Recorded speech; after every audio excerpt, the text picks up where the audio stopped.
이제 오피스는 현장에 출근한 직원들을 위한 공간 그 이상의 의미를 가집니다. 오늘 사무실로 출근한 당신이 내일 원격 근무자가 될 수도 있으니까요.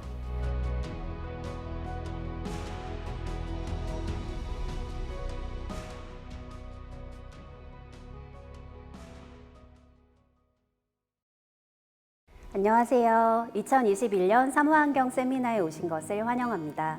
저는 세미나 진행을 맡은 퍼시스 사무환경연구팀 김정윤입니다. 재택근무 많이 하시죠? 작년까지만 해도 이렇게 재택근무를 하면서 집에서 일을 한다는 게 굉장히 새롭게 느껴지고 또 재택근무가 맞는지 아닌지에 대한 찬반 논란도 많았었는데요. 이제는 매일 회사로 나오지 않아도 괜찮고 또 첫 만남이 화상 미팅이어도 괜찮다는 새로운 기준이 생겼습니다. 실제로 국내 매출 100대 기업 19이 재택근무를 시행하고 있다고 하죠. 한 해외 조사에서는 글로벌 리더 70% 이상이 하이브리드 워크가 지속될 것이라고 예측했습니다. 이렇게 사무실이 아닌 다른 곳에서 원격 근무를 하는 방식, 집이나 거점 오피스 또는 제3의 공간까지 여러 공간에서 근무하는 하이브리드 워크가 앞으로의 뉴노멀이 될 것으로 예측됩니다. 이제는 재택근무가 맞는지 아닌지에 대한 논란을 넘어서 이런 하이브리드 근무 방식을 어떻게 잘 운용할까에 대한 고민을 해야 하는 단계입니다. 하이브리드 워크 시대, 우리는 어떤 관점에서 오피스를 고민해 보면 좋을까요? 이제 오피스는 현장에 출근한 직원들을 위한 공간 그 이상의 의미를 가집니다. 오피스 바깥에서 동시에 일하고 있는 동료들이 있기 때문이죠. 그래서 사무환경에서는 사무실 안에 있는 직원, 밖에 있는 직원 모두가 동등한 기회를 가질 수 있게 고민해야 합니다. 물리적으로 떨어져 있더라도 정말 최대한 자연스럽게 소통할 수 있게 만들어줘야 되는 것이죠. 구글에서는 코로나 이후에 사무공간에 다양한 실험을 진행했는데요. 방역 불안감을 덜어주고자 와이파이와 화상회의 장비를 갖춘 야외 업무 공간을 만들기도 하고요. 또 소형 회의실은 개인 업무 공간으로 바꿔주기도 했습니다. 캠프파이어라는 회의 공간도 새로 만들었는데요. 둥그렇게 둘러앉는 좌석과 커다란 디스플레이들이 눈에 띕니다. 그냥 화상회의 시스템을 만들어줬다가 아니라 원격 근무자들과 마치 한 공간에서 회의하는 것처럼 만들어줬다는 점이 인상적입니다. 글로벌 디자인 회사인 M모저의 중국 오피스에는 웜홀이라고 이름 붙인 가상 회의 장비가 설치된 공간이 있습니다. 웜홀이라고 하면 이렇게 멀리 떨어져 있는 두 시공간을 연결해주는 통로를 말하죠. 이름에서 짐작해 볼 수 있듯이 이 공간은 회의가 필요할 때 이렇게 예약해서 사용하는 곳이 아니라 멀리 떨어져 있는 해외 지사와 항상 이렇게 연결되어 있는 공간을 만든 것입니다. 늘 거기에 연결되어 있기 때문에 두 회사의 일부 공간이 마치 하나로 이어져 있는 듯한 느낌을 줍니다. 원격 근무가 일상화되면서 새로운 업무 활동들도 보이는데요. 영업자는 고객사에 가지 않고도 화상으로 PT를 진행하고 면접관들도 화면으로 지원자를 만납니다. 사무실 안팎에 있는 직원들한테 동일한 교육을 제공하고 회사 행사나 이벤트에 골고루 참여할 수 있게 컨텐츠를 직접 제작하는 일도 많아지고 있는데요. 그래서 오피스에서는 방송실이나 컨텐츠 제작실 같은 미디어 시설이 새로운 공간 프로그램으로 등장하고 있습니다. 하이브리드 워크 시대 오피스의 가치는 물리적인 위치에 상관없이 직원 모두가 동등한 기회를 가질 수 있는 사무환경을 고민하는 데서 시작됩니다. 오늘 사무실로 출근한 당신이 내일 원격 근무자가 될 수도 있으니까요. 그동안 오피스는 전 직원이 주 5일 출근해서 대부분의 업무를 보는 곳이었습니다. 그런데 원격 근무를 하면서 오피스는 일부 직원들이 사용하는 공간이 되고 있습니다. 원격 근무자의 비율이 큰 기업일수록 공간의 밀도가 더욱 유동적으로 바뀌겠죠. 이런 변화는 오피스 공간을 어떻게 효율적으로 운영할까에 대한 고민을 안겨줬는데요. 마이크로소프트의 조사에 따르면 한국을 포함해서 글로벌 의사결정권자 3분의 2 이상이 이 하이브리드 워크를 잘 수용하기 위해 업무 공간 리뉴얼을 고려 중이라고 합니다. 사실 이렇게 고정적인 특성을 가진 물리적 공간을 손쉽게 바꾸기란 굉장히 어려운 일인데요. 그래도 그날 오피스의 사용 인원, 사용 밀도, 또 사용 목적이 달라지는 만큼 공간을 좀 유연하게 쓸 수 있는 아이디어가 필요합니다. 고정적이라고 여겨졌던 벽이나 인테리어 요소들을 시스템화해서 좀 자유롭게 쓸 수 있게 변경한 사례가 있습니다. 두산은 올해 초 분당 신사옥에 입주를 했는데요. 분당 두산타워 24층에는 여러 공용공간 프로그램들로 구성된 오픈 이노베이션 센터가 자리했습니다. 그 중에 꽤 넓은 면적을 할애해서 이 스크럼 스페이스라는 공간을 만들었는데요. 천정에 레일 모듈이 있고 그 레일 모듈을 따라서 무빙 화이트보드 벽이 설치되어 있습니다. 또 가구나 집기는 전부 바퀴를 따라서 이렇게 쉽게 이동할 수 있게 되어 있습니다. 사용자가 이 벽을 직접 움직여서 영역을 구획하고 또 필요한 가구를 이동해서 빠르게 세팅할 수 있습니다.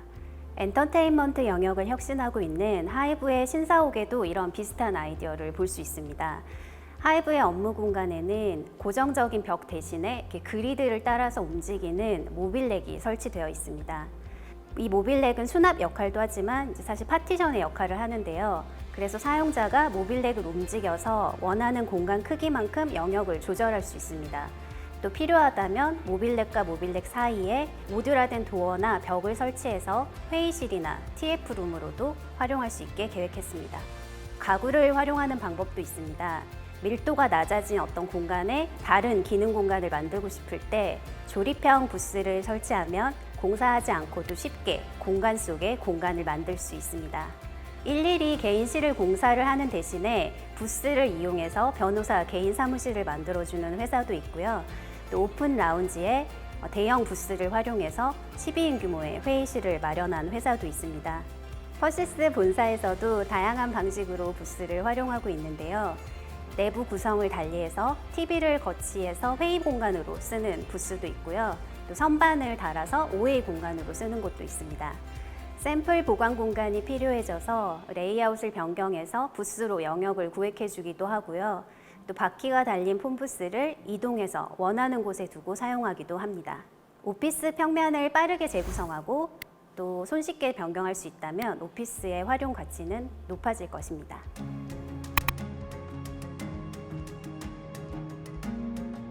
원격 근무와 업무 디지털화로 그 어느 때보다 직원 개개인이 해내는 일이 중요해지고 있습니다. 각자 흩어져 일하게 되면서 개인이 업무 주체가 되었고 또 자율성의 범위가 넓어졌죠. 게다가 직원들은 재택근무를 경험하면서 내가 일하는 환경에 대한 관심도 훨씬 커졌습니다. 어떤 사람은 조용한 곳에서 일이 잘 되는 반면 또 어떤 사람은 주변의 자극으로부터 활력을 얻기도 하죠. 전통적인 사무실에서는 모든 사람한테 좀 적합한 세팅을 제공하는 데 초점을 맞췄다면 앞으로는 개인 맞춤 환경을 조성하는 방안을 고민하는 것이 필요합니다. 개인마다 일이 잘 되는 환경, 또 편안하게 느끼는 환경이 다르기 때문이죠. 앞서 설명드린 구글의 경우 직원들이 워크스테이션을 개인화해서 사용할 수 있게 만들었습니다. 예약한 좌석에 사원증을 대면 본인이 사전에 설정해 놓은 대로 책상의 높이와 모니터의 각도가 조절됩니다. 그리고 각 자리마다 냉난방의 방향이나 풍량을 조절하는 시스템을 고안하는 등 다양한 개인 맞춤형 요소들을 볼 수 있습니다. 팬데믹 이후에는 특히 오피스 내 위생 시스템이나 신선하고 깨끗한 공기에 대한 관심이 커졌습니다. 최근 인테리어에서 자연을 이렇게 실내로 끌어들인 바이오필릭 디자인이 인기인데요. 실제로 화분이 배치된 사무실에서 직원들의 업무 역량이 15% 이상 향상되었다는 연구 결과도 있습니다. 대표적인 사례로는 시애틀의 아마존 본사가 있습니다. 국내에서는 작년 4월에 롯데타워로 본사를 이전한 유한 킴벌리가 있는데요. 유한 킴벌리는 국내 스마트워크 도입 초기부터 이 기업 문화 혁신을 이끌어온 회사로 그 전에도 그린 오피스로 유명했었는데요. 새로 이사한 오피스에서도 나사가 추천한 공기정화 식물을 사무실 곳곳에 더 많이 배치해서 사무실 내 녹지 비율을 높였습니다. 쾌적한 업무 환경에 대한 요구가 많아지고 또 직원 개인의 역할과 책임이 커진 만큼 업무 활동 지원을 넘어 개인 단위의 지원이 더욱 중요해질 것입니다. 그래서 오피스는 직원들의 신체적, 인지적, 정서적 만족감을 높여서 개개인의 역량을 최대한 업그레이드 할 수 있어야 합니다. 기존의 오피스 공간은 오피스 공간 안에서 일어나는 다양한 활동들을 잘 지원하면 됐었죠. 이제 오피스는 오피스 공간 하나가 아니라 외부의 여러 일하는 공간들을 연결하는 장소가 되었습니다. 일하는 장소와 일하는 방식이 확장되면서 직원들이 경험할 수 있는 사무 환경의 개념도 확장되었습니다. 유연한 근무 방식이 더 본격적으로 도입될수록 사무 환경에 기대하는 역할은 커질 텐데요. 하이브리드 워크 시대, 근무지에 관계없이 직원 모두가 동등한 업무 기회를 제공받을 수 있는 환경, 그리고 필요에 맞게 공간을 유연하게 활용할 수 있는 오피스, 직원 개개인의 역량을 최대한 끌어올릴 수 있는 업그레이드된 사무 환경을 고민해 보시면 좋겠습니다. 작년 세미나에서는 코로나가 촉진시킨 업무 방식의 변화와 그에 따른 오피스 변화 방향에 대해서 이야기를 나눴었는데요. 실제로 지난 1년간 거점 오피스를 본격적으로 도입한다거나 업무 공간을 커뮤니티 기능 중심으로 재구성하는 등 다양한 시도를 볼 수 있었습니다. 기업마다 각자에게 맞는 여러 방식을 시도해 보는 것일 텐데요. 결국 중요한 것은 변화 방향을 무작정 따라가는 것이 아니라 나에게 적합한 방향은 무엇일지 고민하고 그에 맞게 변화를 만들어 가야 한다는 점입니다. 우리 기업이 추구하는 문화와 전략, 업의 본질이 반영된 사무 환경을 만들어 나가시길 바랍니다. 들어주셔서 감사합니다.